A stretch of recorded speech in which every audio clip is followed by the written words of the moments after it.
Have you ever felt forgotten? Stuck in a pit, waiting for a promise that seems to have vanished into thin air? If so, the story of Joseph is for you.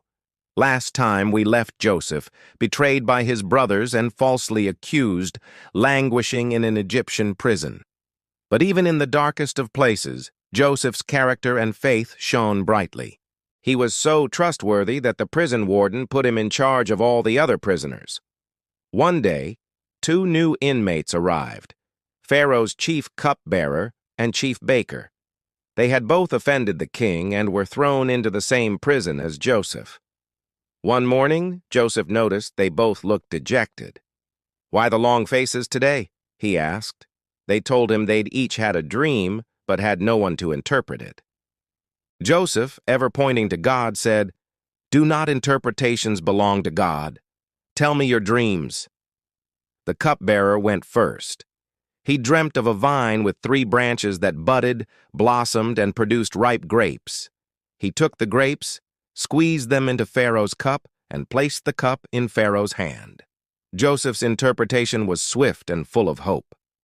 The 3 branches are 3 days. In 3 days, Pharaoh will lift you up and restore you to your position. You'll be serving him wine just like before.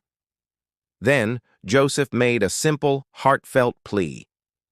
"But when all goes well with you, remember me and show me kindness. Mention me to Pharaoh and get me out of this prison." He briefly explained his unjust situation, being kidnapped from his homeland and imprisoned without cause. Next, the baker, encouraged by the positive interpretation, shared his dream. He saw 3 baskets of white bread on his head. In the top basket were all sorts of baked goods for Pharaoh, but birds were eating them out of the basket. Joseph's face must have fallen as he delivered the somber news. "This is what it means," he said. "The 3 baskets are 3 days. Within 3 days, Pharaoh will lift off your head and impale your body on a pole, and the birds will eat your flesh." And just as Joseph had said, 3 days later, on Pharaoh's birthday, it all came to pass.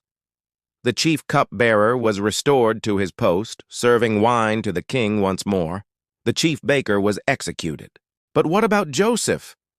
The cupbearer, now back in the comfort of the palace, completely forgot about the man who had given him hope in his darkest hour. 2 full years passed, 2 more years of waiting in that dusty prison. Can you imagine the disappointment? The feeling of being so close to freedom only to be forgotten? But God had not forgotten. His timing is always perfect. One night, Pharaoh himself had 2 deeply troubling dreams. In the first, he was standing by the Nile when 7 sleek, fat cows came up out of the river and grazed among the reeds.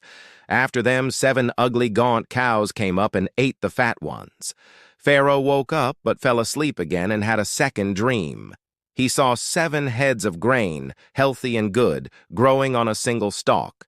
After them, 7 other heads of grain sprouted, thin and scorched by the east wind, and the thin heads of grain swallowed up the healthy ones.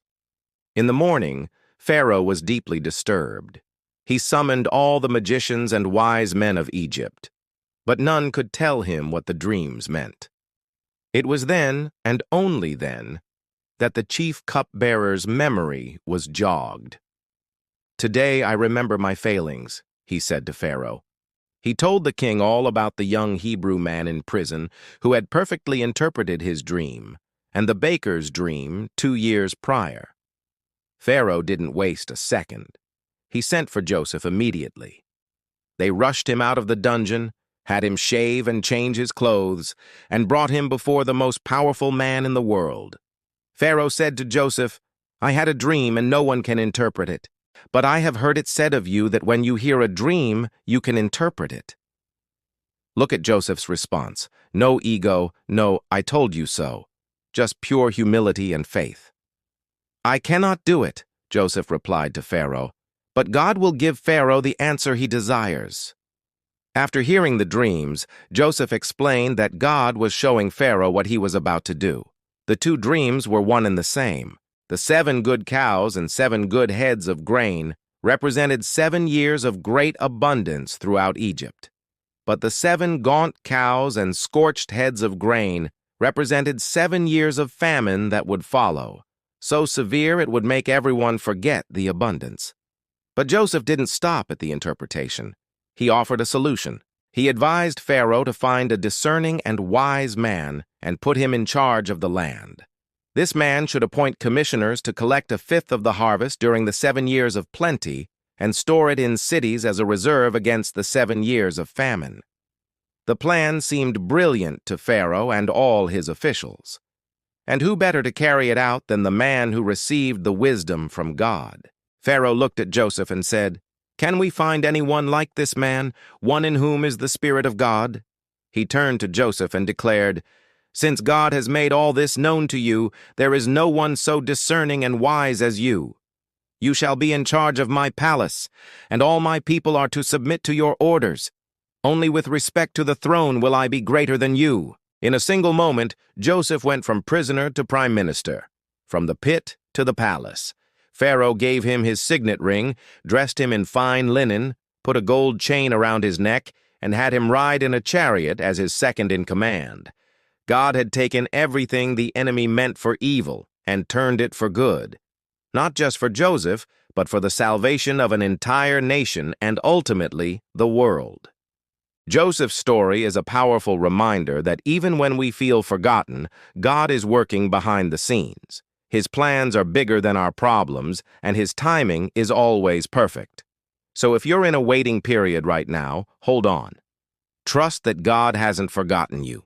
Your Pharaoh moment might be just around the corner. Thanks for watching.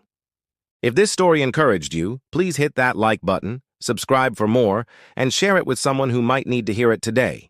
See you next time.